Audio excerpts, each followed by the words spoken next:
where our next legend was born, on April 21st, 1926. Almond Gene Jellison grew up on the secluded island reading as many books as he could get his hands on, including the works of Shakespeare.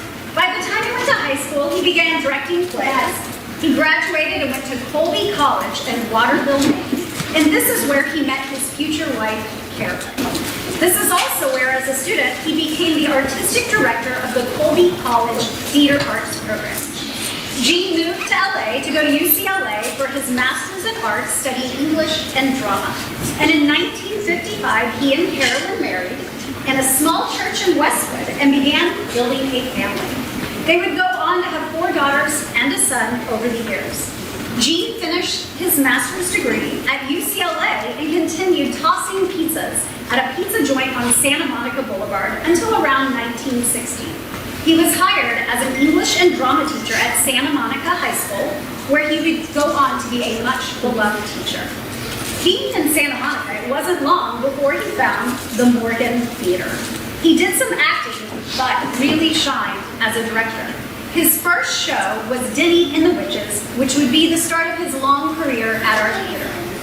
It was said that he had a golden touch and audiences eagerly anticipated each new Jellison production. Whether it was his take on King Lear, Boys in the Band, Long Day's Journey into Night, or Bus Stop, just to name a few. For his version of Cuckoo's Nest, he brought the lead actor in from all the way from the shop, down the long corridor of the green room, through the stage doors, and onto the stage. Gene was an innovator. He pushed boundaries. Gene had the dubious distinction of bringing nudity to our community theater stage. When he directed Father's Day, Streamers, and Equus, his tastes were eclectic. His directing was patient, meticulous, and impeccable. It is said that he knew a good play when he read it, and he knew how to bring it to life. You could forget his productions of Who's Afraid of Virginia Woolf. At Samo High, he was a favorite teacher of the students, where Gene's capacity for dramatic talent enriched the lives of students. Over the many years he taught there, he greatly expanded the school's drama department. He taught acting to likes of Rob Lowe, Sean Penn, Charlie Sheen, Chris Penn, and Robert Downey Jr. during their high school years. In fact, Robbie Downey Jr.'s October 2014 Vanity Fair interview, Robert mentioned Gene, saying Gene helped him learn his craft. The Jellison Humanities Center at Samo High was named after him. Gene would teach at Samo High during the day and dedicate his nights and weekends to the Morgan Theatre. When he directed a show, he was all in. He would help paint sets, make props, and help with costumes for his shows. And it was a family affair. In April of 1974, he and his wife Carolyn and teenage daughter Francesca were featured in the LA Times magazine working on the set for Pete Earwagon, which Gene directed at the time, and he hosted cast parties at his house in Brentwood. Gene won 4 Geoffreys. He was on the board for 6 years, and he held the position of chairman of the board for some of that time. He directed the version of A Christmas Carol when Mel Wixson had his heart attack on the stage.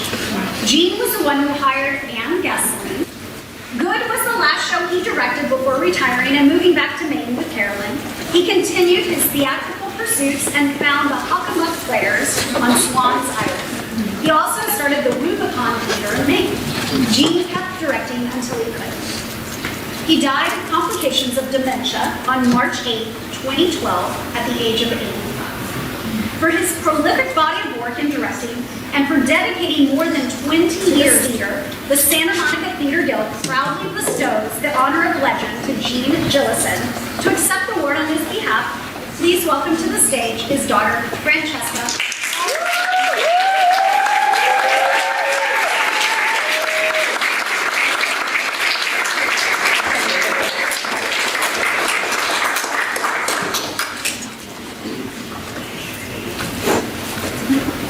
Wow, what a full circle moment for me and my daughter.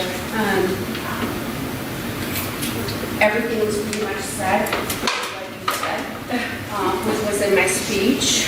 But I just want to say that my father, he shared his love of theater with me at a very young age. And I want to also mention Andy Drago, because Andy Drago was kind of like my buddy when I was 13, 14 years old. Backstage, helping build the sets, doing everything backstage, smell the paint, all that. Andy Drago, thank you for that. I miss him. I miss everybody from the theater. This was like my second home, and it was my father's second home. And he brought the love for theater to me. He shared it with me, and now I am an actress because of my father. So every time I step on that stage, no matter where it is, I live in Maine now. But every time I step on the stage, I think of my father. Kind of like Carol Burnett do this little thing with her ear.